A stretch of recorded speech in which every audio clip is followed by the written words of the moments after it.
Awungabi khona kwamanzi kwezinye izindawo engaphansi komkhandlu waseKingcitshwa District Municipality yenyeke yenkinga egqame kakhulu mangabe ukhuluma ngawo ke lo mkhandlu. Ukuqoka kwemeya emva kwesikhathi eside ke ingekho meya kujabulisile ke imiphakathi eminingi kwaphinde futhi kwabuyisa ke ithemba ukuthi ke imiphakathi izogcina ke iwatholile ke amanzi. Kanti ke kuyo ke lenyanga sibheka nje isikhathi singangonyaka imeya ke lo mkhandlu kuyena ke meya ohlaniphekile ukhansela uSikhumbuzo Dlamini wakwafakwa wona ke lo mkhandlu njengemeya ehola wona ke umkhandlu iKingcitshwa District Municipality. Sibheka ke eminye imisebenzi aseyenzile kanjalo nezinye ke inhlelo abanazo ke njengomkhandlu onhloso yaso ukuphakela ke imiphakathi ngezidingo zawo. Amanzi yona into ehamba kakhulu ke eqolweni. Ngikubingelele mbukeli igama lami nguSimangeli Sibongo sami ngwakachirwa ubukela uhlelo iCatering News Talk. Ngiqhuquzele ke mbukeli ba ingxenye yalo hlelo sebenzisa ke inkundla zethu zokuxhumana ukudlulisa nje ukuphala kwakho uma ukuthi ke useyindaweni engaphansi kwakho lo mkhandlu indawo efana njengonkandla kanjalo nezinye ke indawo ungasebenzisa ke inkundla zethu zokuxhumana ukudlulisa nje ukuphala kwakho njengoba ke ikhona imeya ehloniphekile kulona ke uhlelo lethu iCatering News Talk. Imeya kwintokozo enkulu ukuthi sibe nawo iCatering News Talk asikubukele ohlelweni. Ngithokoza kakhulu Nkosazana Mhlophe sima ukuba lapha emsakazweni wakithi Kingcitshwa 1KZN. Ngithokoza kakhulu nokuzokhuluma nababukeli nabalaleli bakithi ukuyibona sibasebenzelayo. Kwintokozo enkulu ukuthi sibe nawe meya. Ngiyacabanga ukuthi uthe mangabe ungena abantu abaningi bakushayela ihlombe lokho uzokhumbula meya ukuthi ungene ngesikhathi la ebekade kukhona isikhala si-vacant ingekho meya ngaphansi kwayo lo mkhandlu emva kokuhamba kwayo so-Premier Esifundazweni saKwaZulu-Natal ukuyena ubaba uThamintuli. Ngiyafisa ukubheka nje ukuthi ungena kwakho kulezi icathulo baba meya siyazi ukuthi kulenyanga uqeda isikhathi esingangonyaka uthathile kulo mkhandlu kuhamba kanjani ukusebenza kwakho? Angithokoze ukuthi ngizosho ukuthi kusukela umphemba ekhuphukele ekubeni uPremier wesifundazwe sakithi laKwaZulu-Natal. Empeni bezivele sisebenza naye bengiyiphini lakhe. Ngisuka ke enkandla lapho ngangumeya khona besasungula umasipala. Kodwa ke bese ngengathi kuma ke kubeni umeya kodwa ngisebenza emphakathini. Ngifike ke ecahlweni zensizwa ke ebikhuthele igijima senza nayo umsebenzi bengivele ngiphethe uphiko lwezamanzi khona eKingcitshwa ngesikhathi yena umeya ngimsekela ke futhi siyibonile ingqinamba inselelo ezikhona esibhekene nazo ekuhlinzekeni abantu bakithi eKingcitshwa ngamanzi ngenxa yokuthi kwezinye indawo amanzi awekho kahle ikakhulukazi uma ushona ngapha ngezansi ngasogwini komfolozi kanti kungcono ngapha usophezulu enkandla bekhona nemfula enye sinamadamu nokunye sizokuxoxa nje lokho mase siqhubeka nodaba lwethu ukuthi isimo simi kanjani njengamanje kodwa ke ngifisa nje ukuthembisa ababukeli nabalaleli nabahlali bala eKingcitshwa ukuthi hayi thokolani mathemba amathunzi aseyukela ngekudala kakhulu uzozo ukuthi zingaki inhlelo zamanzi esezenzile nesesemaphethelweni ukuthi ziphothuleke. Ngicabanga ukuthi iphuzo libalekile kakhulu lelibaba meya oliveza uma ngabe uveza ukuthi phakathi ayihlalele ethembeni ukuthi kuseduzana ukuthi uphothule umsebenzi oqondene nokuthi uphakele imiphakathi engaphansi kwawo komkhandlu eKingcitshwa District Municipality. Ngicabanga ukuthi uyazi baba meya ukuthi vele umthetho waseNingizimu Afrika ukubeka ngokusobala ukuthi amanzi ayilungele leso sonke isakhamuzi saseNingizimu Afrika. Ngicabanga ukuthi umbuzo omkhulu ababukeli bethu njengoba ekhona baba meya kulihlelo lethu ukubheka ukuthi how far have you gone as the municipality in trying to address the issue yamanzi baba meya kakhulukazi mangabe sizobheka indawo ifana njengonkandla? Angithokoza kakhulu Nkosazana. Impela ngikhona nguzele namhlanje la ekhaya ukuthi ngizochaza ngoba ngiyazi ukuthi amanzi ayimpilo amanzi akukho okunye futhi ongakusebenzisa esikhundleni sawo uma engekho. Ngakho siqikela kakhulu ukuthi umphakathi uyaxosha amanzi. Siyazi ukuthi amanzi vele ayindlala ikakhulukazi lelizwe lakithi lase-South Africa kulezi insuku zamanje. Ngakho ke sinendlela eziningana zokuhlinzeka abantu ngamanzi. Kukhona lezi ezingqala zinda ezinkulu kusuke khona mhlawumbe amadamu bese ke swathuthula ngamapipe ke sikhande nama reservoir kukhona lokho. Kodwa kuthatha isikhathi eside ukwakha lokho. Kukhona futhi indlela esiphakela ngamanzi ezivimba ngazo iphethu lezi ndawo nje efana nangaxa ngakonkandla enezintaba nakomthonjaneni nakomlalazi uthola ukuthi kunesiphethu lapha njengoba sasikhe ephethweni iqala yayingekho inkinga ngoba isiphethu sithembekile sahlala siphuma njalo amanzi kodwa ayisekho seyishile manje ngeke ngikhohlisa abalaleli ukuthi hayi asiye emfuleni cha nemfula isiyasha neyiziba isekho sakho yasibhukuda thina kodwa kusabhukudeki manje ngoba imfula isishile kodwa ke siyayivimba iphethu siwalungisa amanzi siwadonse kwesinye isikhathi enye indlela yesithathu simba amanzi phansi sikhandela ukuthiwa amabhoholi kwesinye isikhathi uma emaningi amadonda sikhandela ukuthiwa ama-package plant mase siwakhandela siwahluza bese siwaxhuma amapayipi abasesondela eduze kwamakhaya eyokugcina-ke nebukhuni kakhulu indlela esifaka ngayo amanzi lena yama-water tankers iy'moto manje zonke lezi ndlela engiyibalayo ziney'nselelo ey'nkulu kabi ngoba kunanesandla somuntu phakathi la sokufaka aqhube itruck ahambise amanzi nawo lawo manzi lapho wathatha khona kufanele awathele endaweni ethile ekwazi ukutheleka nesimo sezulu naso sifike sibuye sixake nemigwaqo asinayo emihle ayafa ama-truck ney'phethu-ke ziyasha amapitsiki lokuthiwa amabhoholi lapha amtshwayo nawo sesithi asibuyele kuwe kakhulukazi izindawo ngapha ngezansi komfolozi ngoba ayikho khona inqalazindlela enkulu engikhuluma ngayo kodwa ke siyahlunga siyahlonza ukuthi singayithola lapha indawo esingavimba kuyo ke amanzi sikhande idamu akona kumsebenzi wethu esabelwe wona ukhanda amadamu kahulumeni omkhulu kodwa sasibhaleke nathi sifake icelo kuyenzeka kwezinye indawo endaweni nje yasenkandla awangisho nje kubahlali basenkandla ukuthi hayi khona umsebenzi omkhulu lapha sizovula nje ingakapheli lenyanga esiphe kwayo cishe umhla 28 November so besivula umsebenzi omkhulu lapha sibiza ukuthi intingwe evutsheni bulk water supply nakhona sasifice kunomonakalo omkhulu kaphana sithatha kulabo ababekhona ngaphambili ukuthi babethembisene nomzinyalo amanzi bazowathatha ngale ngaphesheya kothukela bafake emkhandlwini le yasenkandla wa-13 no wa-12 no wa-14 kwathola ukuthi sebeyizile inqalazinda yokufaka amapayipi lokuthatha i-reticulation uma sekufaneleke umzinyathi kube neyivumelwano hayi akangavumeleka lokho cishe kuphela iminyaka ngaphezu kweshumi la nto yenzeka kwathola ukuthi manje thina masifika ingcono sishintshe-ke masithatha amanzi evutsheni entingwe khona indawo lapho kuthiwa i-tea estate ekutshalwe khona itiye sawongeza-ke ngokuthi siwadonsa amanye siwasensuze sandise le nqalazinda yakhona-ke isise emaphethelweni siyiphelile empeleni siyathesta nje manje ukuthi konje la amapayipi ayefakwe ngaleya minyaka phansi aseyiyo indlela yokuthi angaqhubeka aphakele abantu amanzi aphuma amanzi empompini ngomhla 28 sobe sesibanekazeka abantu basenkandla amanzi kuzosizakala amakhosi cishe ngaphe kwawu4 indawo yasentingwe kodolwana kuze koshona phansi lokhuzana komphalweni endaweni inkosi Magwazi cishe amakhosi azosizakala lapho ngaphe kwamathathu inkosi uZulu eGqozeni inkosi uNtuli kodolwana inkosi uMagwaza phansi le enkandla usuthi into ephuzini bengadingiza kulo bangabe sibuka uthingisa makethe ithi iphuzu elithinta indaba yama-time frames because many a times where you'll see omasipala benza ama-programs but mangabe sekuze ekuthenini-ke manje iqala nini iproject ukuthi ngampela kube ukuthi iyaqala iyasebenza kube ukuthi into esithatha isikhathi eside but you've mentioned Mr. Mayor ukuthi ngomhla ka-28 la nizobe nikwenza niyithulela khona ngokuphelele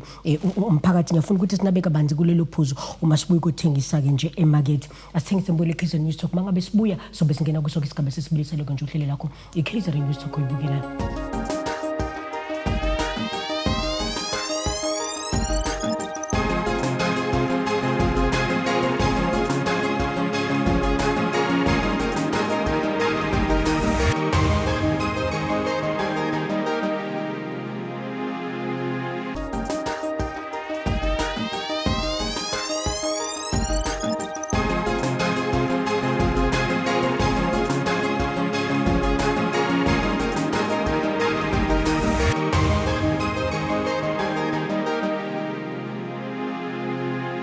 sibingelele mbukeli sikwamkeleke kusoke isigaba sesibili saloke nje uhlelo lakho odlala njalo ngolesibili isikhathi sisodwa 7:30 kwintandokazi kamabonakude wakho i1 Catering TV. Igama lami kuSimangele, isibongo sami ngowakachirwa. Kanti ke mawusanda kuvulela mabonakude wakho angitshele ke mbukeli weCatering Talk ukuthi ke kuloko hlelo lethu sihlonipheke kakhulu ke osukule namhlanje njalo yona ke imeya ehloniphekileyo ke umkhandlu iMkhinkcetshwayo District Municipality okuyena ke ukhansela uSikhumbuzo Dlamini esinayo kuloko hlelo lethu sibheka nje kakhulu njengoba ke eqeda isikhathi singakonyaka wathatha intambo ngaphansi kwawo ke nje lomkhandlu sibheka ke ama programs abanawo ngaphansi kwawo lomkhandlu anhloso yawo ukuhambisa ke idingo nqangi ngaphansi kwawo ke umkhandlu okuyona ke iMkhinkcetshwayo District Municipality. Ngiyafuna ukubheka Mr Mayor ukuthi ubusuthintile iphuze ngicabanga ukuthi iphuze libalekile kakhulu wonke umbukeli othi mawubukela uhleli makakhokhulathi mangabe kukhona umeya umukhuluma ngezinto abayidingayo uphuzo lamanzi libalekile kakhulu akuphileki ngaphandle kwamanzi. You've mentioned Mr Mayor before going to an outbreak ukuthi nibheka umhla ka28 njengosuku enizolisebenzisa ukuthi kube ukuthi niyawuthula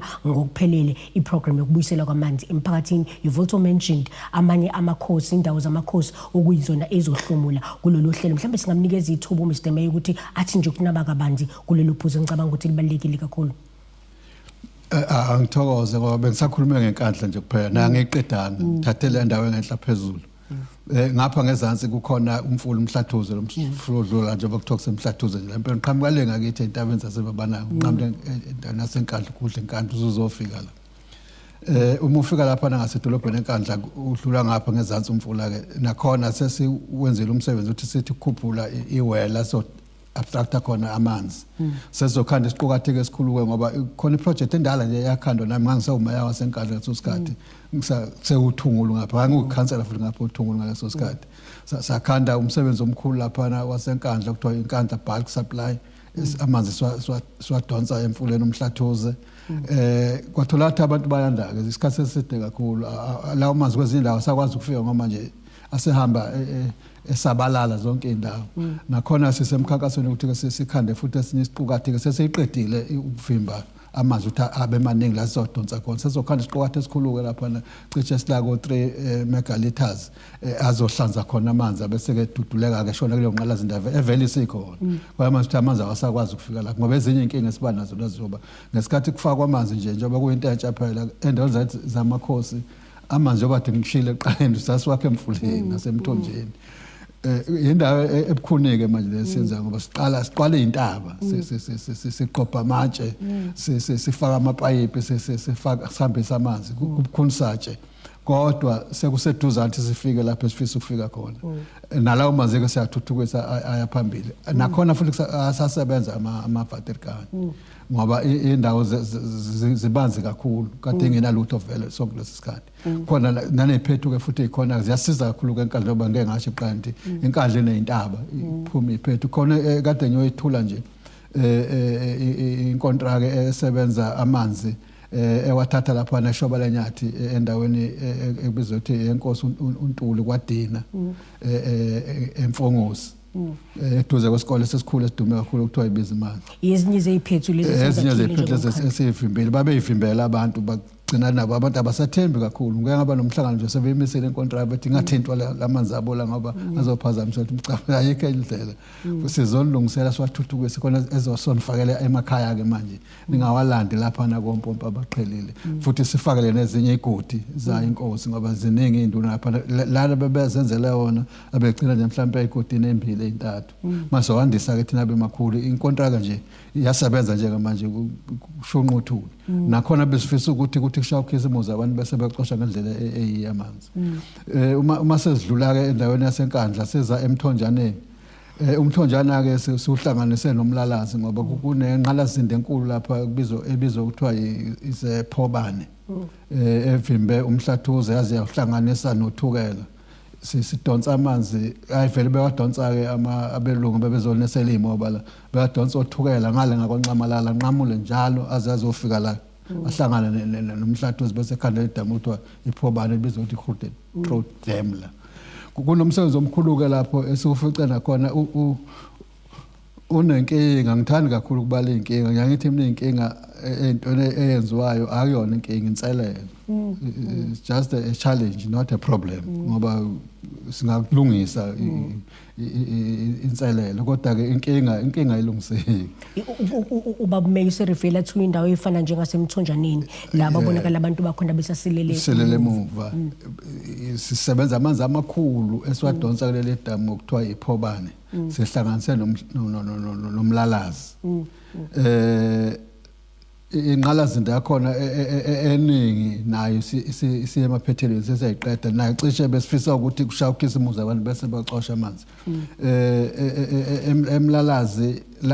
lama project esiwenza njengamanje safica kunenkinga ke sifika la sizothatha umkhandlu ngo2021 sathola ukuthi ekade bekhona phambili bebeyiqala inqalazinda lapha kwase kuba nenkinga kwaqhuma amapayipi agugula amathuna abantu agugula imizi yabantu bagcina bemeka kanjalo kusala kanjalo safika saqala phansi sawoshweleza ke nasemathuneni nabantu sabaqala phansi laba kwelo izinto sabakhela imizi saqala phansi umuzi bathutha lapha bakha ke sekudluleke lapho saqhubeka ke cishe nakhona kuye emaphathelweni manje umsebenzi omkhulu kakhulu ngoba amawadi nje azocosha amanzi kompompi ngendlela eyiyo manje usuku nosuku amawadi alapha nemlalazi angaphezulu kwe-16 amawadi azocosha amanzi. Uzothi omunye nje kumphazamisa ubaba Meya umbukeli kakhulukazi abangaphansi kwalezi indawo esikhuluma ngazo ubaba Meya indawo efana njengasemthonjaneni ubheka ukuthi iziphi izinto eziholela ekuthenini kube khona ama delays other than lokho kade kubala ubaba Meya ukuthi izinto ezifana njengamathuna where they had to come in as a municipality ukuthi bahambe bayoshela izinto ezifana njengalezo iziphi ezinye izingqinamba ubaba Meya eziholela ekuthenini kube khona idelay when it comes to kutheni khanjiso into efana njengeyamanzi kakhulukazi kuzona indawo efana njengasemthonjaneni. Ikakhulukazi kuba nokuvumelana phakathi amanzi azohamba phakathi nqamla njengosukhanda umgwaqo bekufanele bekhona ukuvumelana okuphelele kodwa sibe nazo inkinga exoxisana namakhosi nabanikazi bendawo kodwa kwesinye isikhathi ukuthi uhlahla indlela ifuna ukudlula emathuneni fanele siwagweme phela ngeke uthinte ithuna futhi fanele ukukhuluma nabantu bakhona. Ezinye ingqinamba ezayibuye ivele ukuthi mhlawumbe osonkontrakt nabo bafuna ukuthi babe nezwi lokuthi nabafuna ukuthi bathole lapho khona kodwa akusho ukuthi okukhulu kakhulu ngeke ngakubala nje ngoba ngithi kathi isikhanda umsebenzi lapha kwaDina enkandla abantu bathi hayi ngathi anisanathembi kahle ngizothi nithinta lento yethu bese iyonakala kanti nebese sivese sicosha zonke lezo zinto ziyakwazi ukudala ukuthi kube khona ukuhamba kancane komsebenzi. Indawo efana njengasemfolozi baba Meya kuqhama kakhulu imoto lezi eziphakela amanzi phecelezi ama water tanks. Ngiyafuna ukubheka mangabe sibuka ukuthengisa market ukuthi lapho ikupheni kwenza uma Meya ukuthi ngiqhamuke mhlambi nekhamba ukuthi kunciphe kakhulu imoto zama water tanks abantu bakwazi ukuthi bawathola amanzi ngendlela ejwayelekile nangendlela wonke umuntu awathola ngayo amanzi. Masibuka ukuthengisa baba emarket baba Meya. Asithengise mkule KZN News Talk mangabe sibuya sobe singena kuso isigaba sokugcina saloke nje uhlelo lakho iKZN News Talk uyibukela.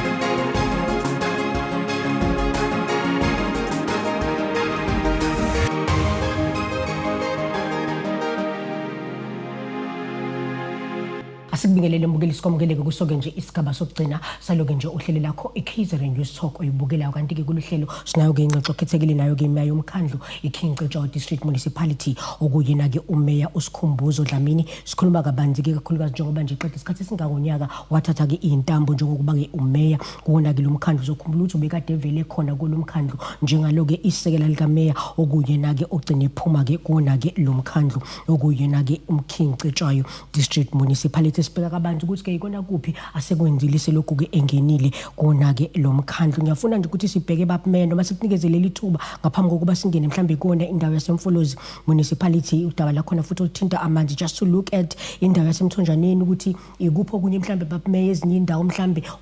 oyibhekayo ukuthi izona futhi nazo ezokwazi ukuthi zihlomule maduzane ngalodaba lamanzi. Ngithokoza sibuya njengoba ngeke ngasho ukuthi emthonjaneni amanzi amaningi nakhona azolekelela umphakathi cishe usuku nosuku siwathatha khona ePhobane leli damu ekhulu nakhona kunomsebenzi omkhulu owenziwa lapha emthonjaneni lapha koMfanefile naso Ntembeni nama reservoir amakhulu esiwakhayo lapho azoqukatha amanzi bese baweza njalo azawashonise koMfanefile naseMfanefile khona ama reservoir njalo adlule njalo azawashona edolobheni emthonjaneni edlule emthonjaneni ezendaweni yasobuka azofika cishe endaweni eningi yomthonjana lawo manzi asuka lapha ngakho abantu bazobe sebekwazi ucosha amanzi cishe usuku nosuku bakhiphe empompini nakhona sekuye emaphethelweni nakhona sisihlinzeka ukuthi ngokhisimuzi nje kusigeje ngokhisimuzi kodwa ngeke kuphela uJanuwari ngonyaka olandelayo abantu bangacoshanga konke nje sekumumumo kwenza imisebenzi yokugcina yokuphothola umsebenzi bese ke indawo enkulu kakhulu ke enenselelo lesizoya kuyo ke manje imfolozi ngoba umhlathuza wona njengomasipala abayiphakela ke wona amanzi uyiphathela kodwa lamanye amasipala nje engibabalayo abane amanzi banikezwa ukhincitshwayo imfolozi ke inenkinga ukuthi ayinayo inqalasizinda njengoba ngeke ngasho eqaleni ayinayo indawo enamanzi amaningi ungadonsa kuwo njengamanje nje kwezinye indawo silekelelwa yikumhlathuze siwathenga imhlathuze siyathenga empeleni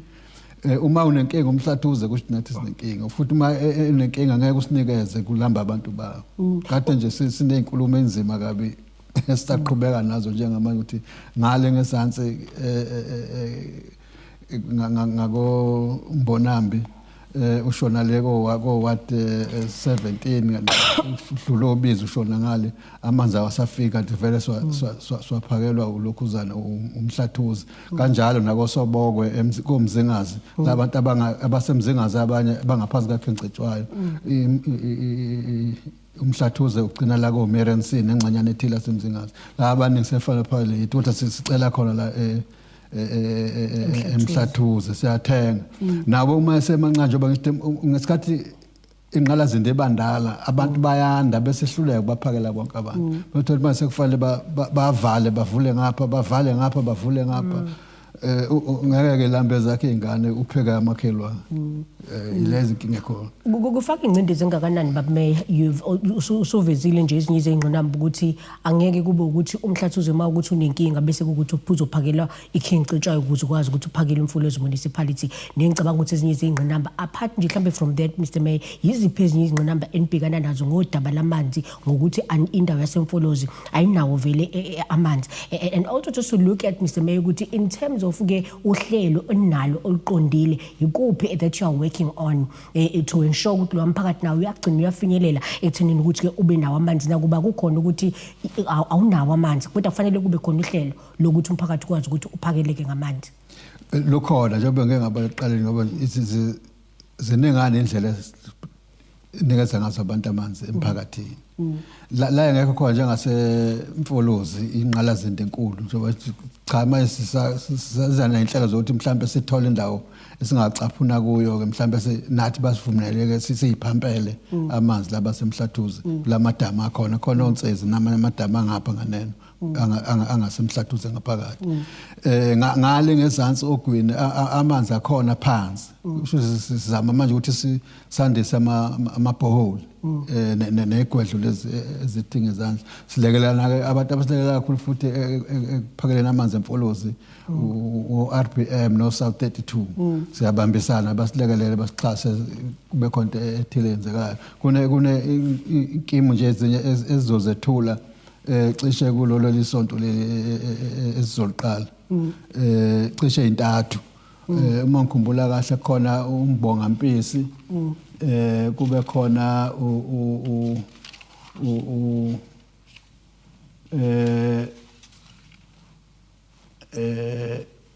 uMbonga Mpisi no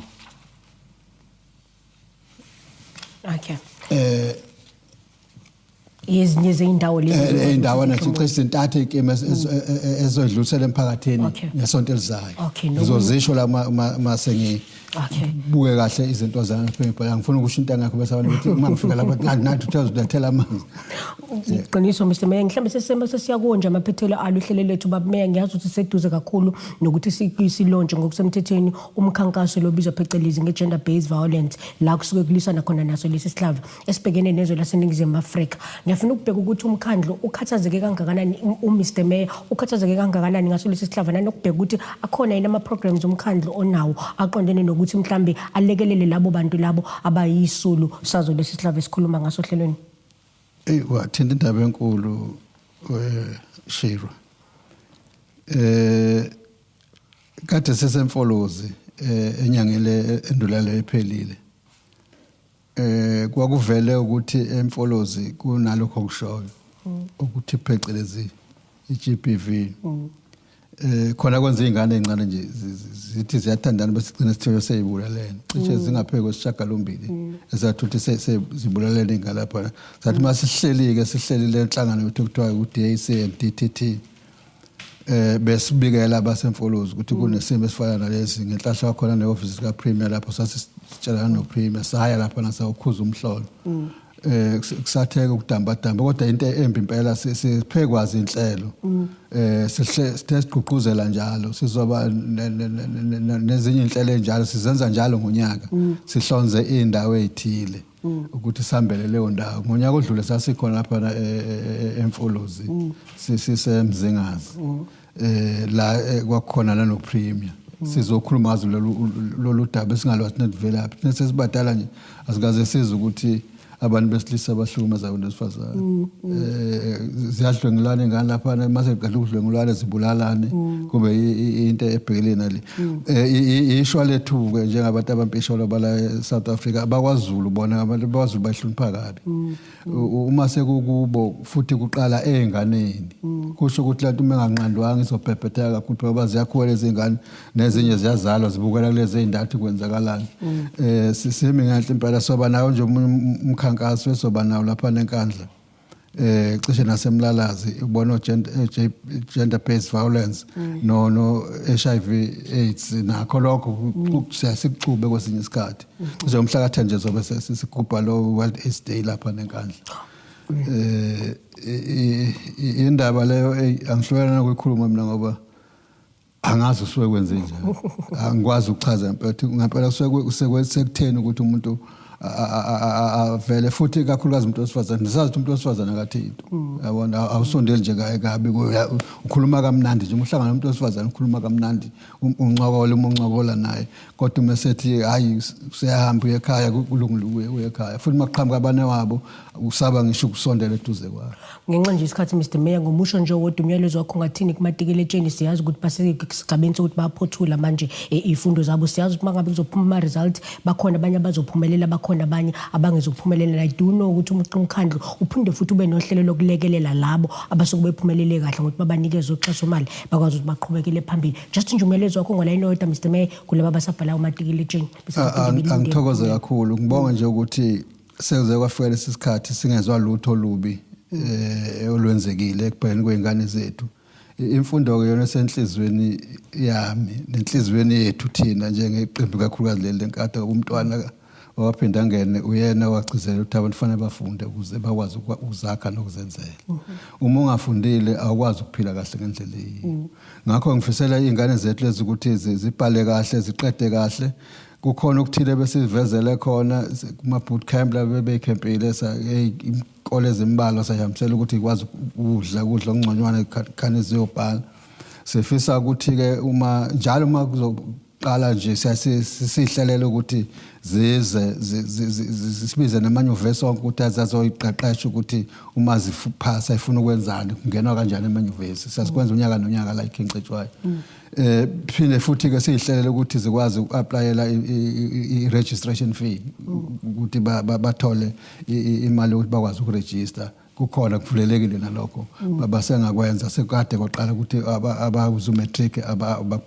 ababhalise khona bezothi mase bephasile bakwazi ukukhokhelwa lapha kuze nesifase ke athathe abantu asevele sebe register. Mr Mayor sibonga kakhulu ngesikhathi sakho siphe sona kulo nje uhlelo lethu ngenxa yesikhathi kuzomela ukuthi siliguqise la uhlelo lethu nawo. awulasheshe laguqa Mbukele KZN News Talk. siyathokoza Sibonge kakhulu Mr Mayor.